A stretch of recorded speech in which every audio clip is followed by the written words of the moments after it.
Mira road येथील झालेल्या धारदार शस्त्राच्या हल्ल्याच्या घटनेवर आता मुख्यमंत्री देवेंद्र फडणवीस यांनी तीव्र प्रतिक्रिया दिली आहे। या प्रकरणाला त्यांनी अत्यंत गंभीर मानत कठोर कारवाईचे संकेत दिलेत।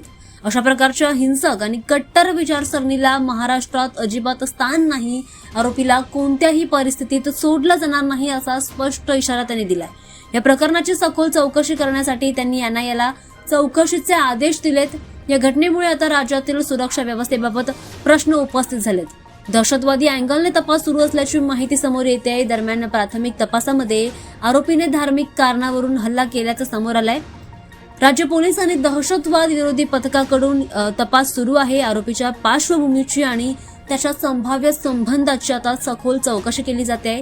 सरकारने या घटनेला शून्य सहनशीलता धोरणाने हाताळण्याचा इशारा दिला असून भविष्यात अशा घटना आता टाळण्यासाठी सुरक्षा यंत्रणा अधिक सतर्क करण्यात येते।